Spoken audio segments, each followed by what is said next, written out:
ನಮಸ್ತೆ friends, we are cooking ಚಾನಲ್ಗೆ ನಿಮಗೆಲ್ರಿಗೂ ಸ್ವಾಗತ. ಊಟ ಅಂದಮೇಲೆ ಉಪ್ಪಿನಕಾಯಿ ಅನ್ನೋದು ಇರಲೇಬೇಕು.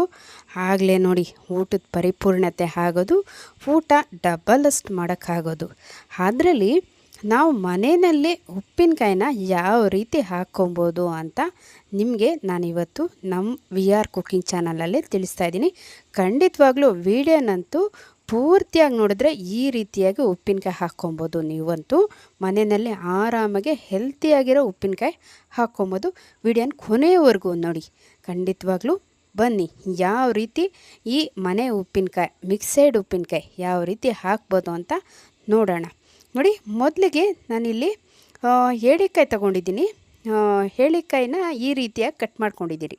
ನೋಡ್ತಾ ಇರ್ಬೋದು, ನಿಮಗೆ ಒಂದು 20ರಿಂದ 25 ಏಳಿಕಾಯಿ ಅದು ತೋರಿಸೋದು ಸ್ಕಿಪ್ ಆಗಿದೆ, ಸಾರಿ. ಹಾಗೆ ಅದರ ಜೊತೆಗೆ ಒಂದು 20 ಅಷ್ಟಿರುತ್ತೆ ನಿಂಬೆಹಣ್ಣು, ಈ ಸೈಜಿಂದು. ನೀಟಾಗಿ ಇದೆರಡು ತೊಳೆದು ಚೆನ್ನಾಗಿ ಒರೆಸಿ ಹಚ್ಚಿಟ್ಕೋಬೇಕಾಗುತ್ತೆ. ಅಂದರೆ ನಿಮ್ಗೆ ಯಾವ ಸೈಜ್ ಬೇಕಾದರೂ ಆ ಸೈಜಾಗಿ ಹಚ್ಚಿಟ್ಕೊಳ್ಳಿ, ಕಟ್ ಮಾಡ್ಕೊಳ್ಳಿ ಅಂತ ಹೇಳ್ತೀನಿ. ನೋಡಿ, ಈ ರೀತಿಯಾಗಿ ಕಟ್ ಮಾಡಿರೋವಂಥ ಏಳಿಕಾಯಿನ ಒಂದು ಪಾತ್ರೆಗೆ ಸೇರಿಸಿದ್ದೀನಿ.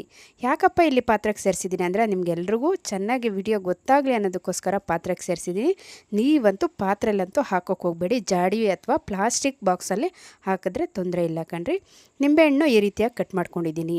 ದಯವಿಟ್ಟು ನಾವು ವಿ ಆರ್ ಕುಕ್ಕಿಂಗ್ ಚಾನಲ್ನ ಸಬ್ಸ್ಕ್ರೈಬ್ ಮಾಡ್ಕೊಳ್ಳಿ, ವಿಡಿಯೋಗೆ ಒಂದು ಲೈಕ್ ಕೊಡಿ, ವಿಡಿಯೋನ ಕೊನೆಯವರೆಗೂ ನೋಡಿ. ಇಷ್ಟ ಆದರೆ ಫ್ಯಾಮಿಲಿ ಫ್ರೆಂಡ್ಸ್ಗೆ ಶೇರ್ ಮಾಡಿ. ನೋಡಿ, ನಿಂಬೆಹಣ್ಣು ಕಟ್ ಮಾಡಿರೋದನ್ನ ಈ ಹೇರಳಿಕಾಯಿ ಇರುತ್ತಲ್ವ ಅದಕ್ಕೆ ಸೇರಿಸ್ಕೊಂಡಿದ್ದೀನಿ. ಹಾಗೆ ಇಲ್ಲಿ ಒಂದು 300 ಗ್ರಾಮ್ ಅಷ್ಟು ಹಸಿರು ಮೆಣಸಿನ್ಕಾಯಿನ ನೀಟಾಗಿ ತೊಳೆದು ಒರೆಸಿ ಈ ರೀತಿಯಾಗಿ 2 ಭಾಗ ಮಾಡಿ ಕಟ್ ಮಾಡಿಕೊಂಡು ಈ ಏಳಿಕಾಯಿ ನಿಂಬೆಕಾಯಿಗೆ ಸೇರಿಸ್ಕೊತಾ ಇದ್ದೀನಿ. ಹಾಗೆ ಇಲ್ಲಿ ಒಂದು 200 ಗ್ರಾಮ್ ಅಷ್ಟು ಶುಂಠಿನ ಚೆನ್ನಾಗಿ ಮಣ್ಣಿಲ್ದೆ ತೊಳೆದು ಮಣ್ಣಿಲ್ದಿರೋ ರೀತಿಯಾಗಿ ಒರೆಸ್ಕೊಂಡು ಈ ರೀತಿಯಾಗಿ ಉದ್ದುದ್ದು ಕಟ್ ಮಾಡಿ ಮತ್ತು ಸೇರಿಸ್ತಾ ಇದ್ದೀನಿ. ನೀವು ಕೇಳ್ಬೋದು, ಇಲ್ಲಿ ಏನಪ್ಪ ಉಪ್ಪಿನಕಾಯಿಗೆ ಹಸಿರು ಮೆಣಸಿನ್ಕಾಯಿ ಶುಂಠಿ ಹಾಕ್ತಾಯಿದ್ದಾರೆ ಅಂತ. ಒಂದು ಸರಿ ಈ ರೀತಿ ಹಾಕಿ ನೋಡಿ, ನಿಮಗೆ ಗೊತ್ತಾಗುತ್ತೆ. ನಾನಿಲ್ಲಿ 1 kg ಉಪ್ಪು, ಪುಡಿ ಉಪ್ಪು ಈ ರೀತಿದು ತೊಗೊಂಡಿದ್ದೀನಿ. ನಿಮ್ಮ ಹತ್ರ ಯಾವ ಬ್ರ್ಯಾಂಡ್ ಇದ್ದರೂ ಸರಿಯೇ. ಅದರಲ್ಲಿ ನೋಡಿ 3/4 ಈ ರೀತಿ ಪ್ಲೇಟ್ಗೆ ಹಾಕ್ಕೊಂಡಿದ್ದೀನಿ.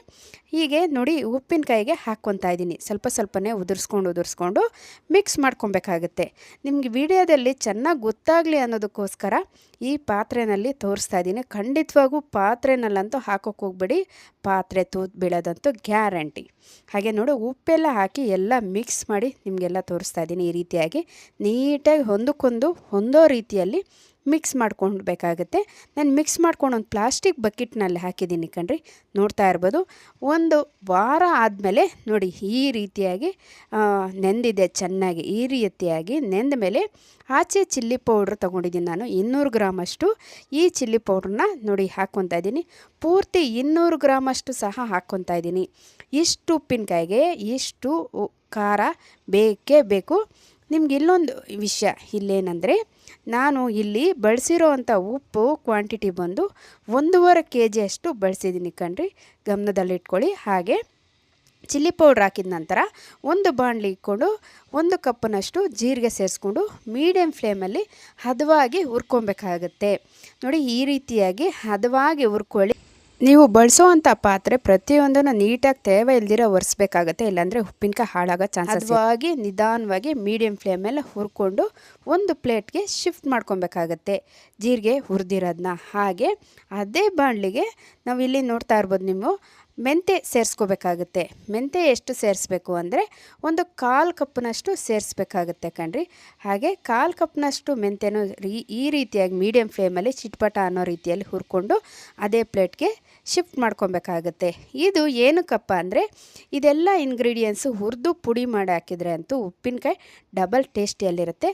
ಹಾಗೆ 1/4 ಕಪ್ನಷ್ಟು ಮೆಣಸನ್ನು ಹಾಕಿ ಈ ರೀತಿಯಾಗಿ ಫ್ರೈ ಮಾಡಿಕೊಂಡು ಅದೇ ಪ್ಲೇಟ್ಗೆ ಶಿಫ್ಟ್ ಮಾಡ್ಕೊತಾ ಇದ್ದೀನಿ ಕಣ್ರಿ. ತುಂಬ ಚೆನ್ನಾಗಿರುತ್ತೆ. ನೀವು ಅಂಗಡಿಯಿಂದ ತರೋ ಉಪ್ಪಿನಕಾಯಿ ಫುಡ್ ಕಲರು, ಟೇಸ್ಟಿಂಗ್ ಸಾಲ್ಟ್ ಎಲ್ಲ ಹಾಕಿರ್ತಾರೆ. ಆ ಕಾರಣಕ್ಕಾಗಿ ನೀವು ಈ ರೀತಿಯಾಗಿ ಮನೆಯಲ್ಲಿ ಮಾಡಿ ತಿನ್ನಿ ಅಂತ ಸಜೆಸ್ಟ್ ಮಾಡ್ತೀನಿ. 1/4 ಕಪ್ನಷ್ಟು ಸಾಸಿವೆ ತೊಗೊಂಡು ಈ ರೀತಿಯಾಗಿ ಚಿಟ್ಪಟ ಅನ್ನೋ ರೀತಿಯಲ್ಲಿ ಹುರ್ಕೊಂಡು ಅದೇ ಪ್ಲೇಟ್ಗೆ ಸೇರಿಸ್ಕೊಂಡು ತಣ್ಣಗಾದ ನಂತರ ಪುಡಿ ಮಾಡ್ಕೋಬೇಕಾಗುತ್ತೆ ಕಣ್ರಿ.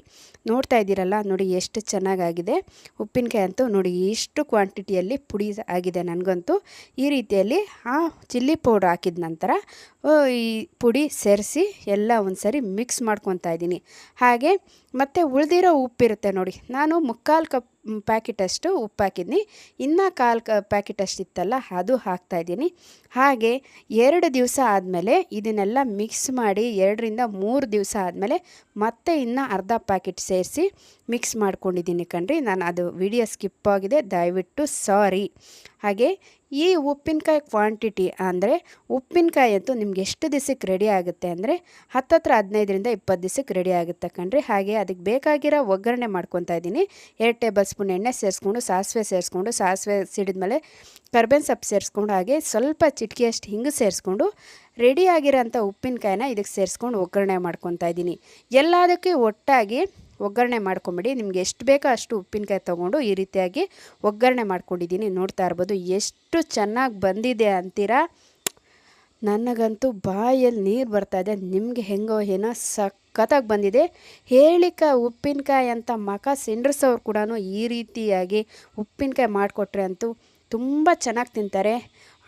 ಆರಾಮಾಗಿ ಬಿಸಿ ಬಿಸಿ ಅನ್ನಕ್ಕೆ ಸಾಂಬಾರೇ ಬೇಕಾಗಿಲ್ಲ. ಈ ಉಪ್ಪಿನಕಾಯಿ ಇದ್ದರೆ ಅಂತೂ ಮನೆಯಲ್ಲಿ ಒಂದು ಸರಿ ನೀವು ಟ್ರೈ ನೋಡಿ. ಏಳಿಕಾಯಿ ನಿಂಬೆಕಾಯಿ ಸಿಕ್ಕಿದ್ರೆ ತೊಗೊಂಬಂದು ಹಾಕ್ಕೊಳ್ಳಿ. ಹಾಗೆ ಏಳಿಕಾಯಿ ಸಿಕ್ಕಿಲ್ಲ ಅಂದರೆ ನಿಂಬೆಕಾಯಿ ಇದ್ರೂ ಪರವಾಗಿಲ್ಲ ಕಣ್ರೆ, ಈ ರೀತಿಯಾಗಿ ಹಾಕ್ಕೊಳ್ಳಿ. ಹಾಗೆ ಈ ಉಪ್ಪಿನಕಾಯಿನ 6 ತಿಂಗಳಿಂದ ವರ್ಷ ಇಟ್ಕೊಂಡು ತಿನ್ಬೋದು. ಹಾಗೆ ಮಡಿಯಾಗಿ ಎತ್ಕೊಳ್ಳಿ ಅಂತ ಹೇಳೋಕ್ಕೆ ಇಷ್ಟಪಡ್ತೀನಿ. ಇನ್ನಷ್ಟು ಈಸಿ ರೆಸಿಪಿಯೊಂದಿಗೆ ನಿಮ್ಮೊಂದಿಗೆ ಇರ್ತೀನಿ. ಅಲ್ಲಿವರೆಗೂ ವೀಕ್ಷಿಸಿದವರೆಲ್ಲರಿಗೂ ಧನ್ಯವಾದಗಳು. Thank you for watching.